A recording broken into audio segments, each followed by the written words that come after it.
Sometimes strange things happen. Sometimes unbelievable and remarkable things occur that we simply cannot fathom, and sometimes, if it gets enough attention, people go way out on a limb as theories range from probable to impossible. When we see these things, these mysteries, you need to be deduced. So today, we may try and find out how to get your hands on celebrity earwax. We may see a very viable reason for a prostate exam. We may even be able to learn how to do your own colonoscopies. But since today is April 1st, we'll be doing something a lot more interesting and comfortable.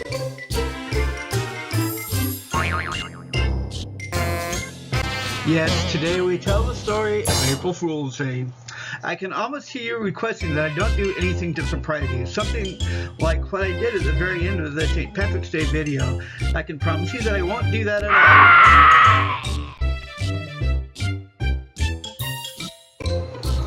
all. Anything like it.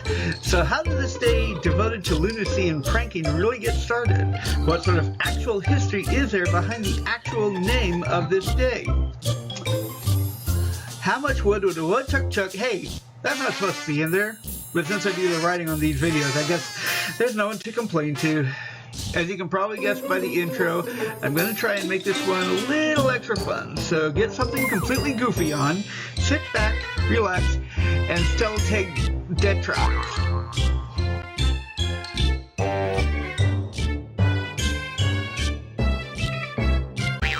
The idea of setting aside a day to pull pranks on people isn't exactly known where it started. It is known, however, that Romans did celebrate a festival of Hilaria, an obvious origin story in there somewhere. In Canterbury 12's mid-14th century, there was a story of a count that was duped by a fox. The time of this alleged occurrence was supposed to be on another day, but many have translated it as the 32nd day of March. Now, it doesn't take a genius to figure out there aren't 32 days in March. It's one too far, which makes it exactly April 1st. This day was mentioned in popular literature for a long time. Then something happened that changed everything about this day. During the time, many locations across Europe celebrated the New Year from March 25th for the whole week. It's generally thought that this was during the transition time between the local calendars and what we call the Gregorian calendar now. And those who couldn't celebrate on or after April 1st were thought of as fools. There are many more tales of the origins of this festive almost holiday, and a general layout goes throughout the world now. Having been both a victim and a prankster myself, I can tell you that as long as they're harmless, the pranks are okay. Some may feel a little insulted, or worse, and some may see it as a humbling within the concept. Perhaps it has something to do with the idea that the ones who get pranked can be thought of as fools for falling for them. Perhaps it's just a really sick desire in some people to try and make them see they're not as wise as they thought. Perhaps it's just a desire to have a little bit of lighthearted fun. Frankly, it doesn't matter to me. As long as you take everything you're told today with a grain of salt, it should be okay.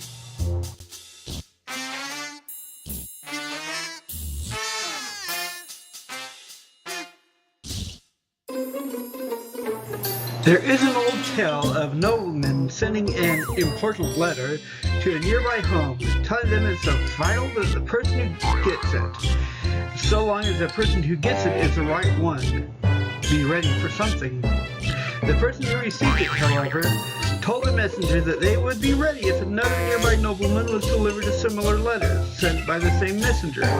This would go on for a while, the messenger getting sent from place to place due to the message inside. A letter sent place to place instructing the recipient to move the fool along.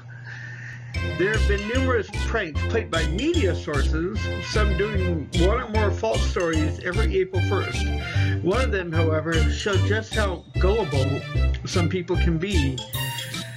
The news network took a fluff piece video of Swiss farmers harvesting their spaghetti plants. Here's the thing, spaghetti doesn't grow on a plant. It's processed flour. That's made into noodle and dehydrated. Yet the station was flooded with calls, many asking where they could get their own spaghetti plant. And I can just imagine how hard the people that took those calls were laughing.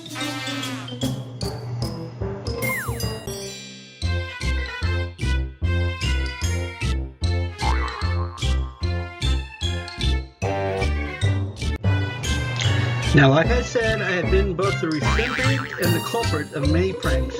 I can only share one that to this day I'm still kind of amazed I didn't realize what was going on. And if you're out there listening, I know who you are. You know who you are too.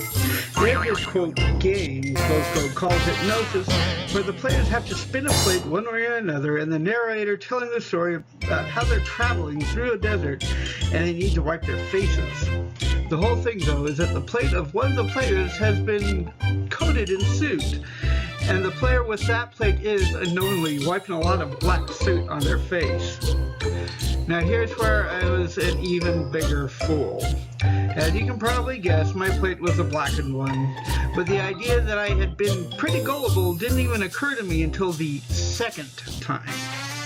It took 2 times for me to realize I'd been set up, truth be told. I also have a tendency to overthink things that should be simple. And some people play pranks on me for that, or they try to. But it's not that I haven't pulled a few of my own. Like the time I managed to lock my Spanish teacher out of her classroom. It was one of the off-the-cuff things. It's one of my greatest, but 2 take the top spot. I'm only going to tell you one. Like the time I had decided to have a little fun in my high school biology class. Our teacher was someone who would be in there as the class started, sometimes, but sometimes not. So I thought I'd have plenty of time. But on that April 1st, he was sitting at one of the tables working on grading some papers. So I had to work quickly and quietly. I managed to set up what I needed without the rest of the class giving away too much. And while the bell rang and the teacher stood up, he began to talk until he spotted what I'd done.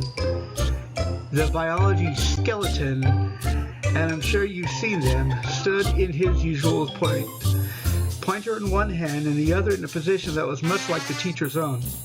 He stopped, turned around, and asked who did it. I wasn't afraid I'd get in serious trouble. It was just a harmless little bit of practical joke genius. But the rest of the class turned on me. I still laugh about it today. I'd like to say I've matured past that. It's no longer so much to me, but I'm still wary.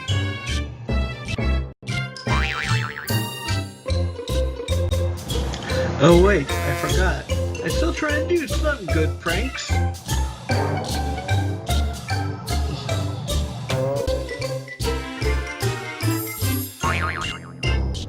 Now for a serious note, a B flat. It's a given that many other YouTube channels do their own pranks and their own versions of what is supposed to be fun. They often run what they call social experiments, but the fact that they can be dangerous is something they should always keep in mind. Many of these pranksters already have their faces out there, so it's not that hard to figure out they're up to something. And it's also not a good idea to try and overdo the pranks. If there's any likelihood that someone may get hurt by them, don't do them. It's just not funny that way. But there's still those that are okay. Sure, standbys and old hats, like the famous whoopee cushion, are okay for younger crowds. And the desire to do something that is relatively harmless can be encouraged. If it's in good fun and not too embarrassing, it's an okay thing. And if you can get something more than once,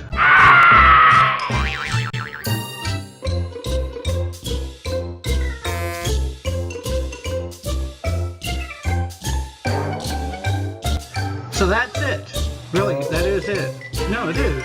You're at the outro now, and you can probably guess by the 2 videos and the subscribe button. So, if you liked it, let me know, and also share some of your comments on the best pranks you've pulled. Have a safe April 1st. Take everything in good fun, and I'll see you all next time. This really is the end of the video, so feel free to click away. Go on. Do it. You're still here? Why?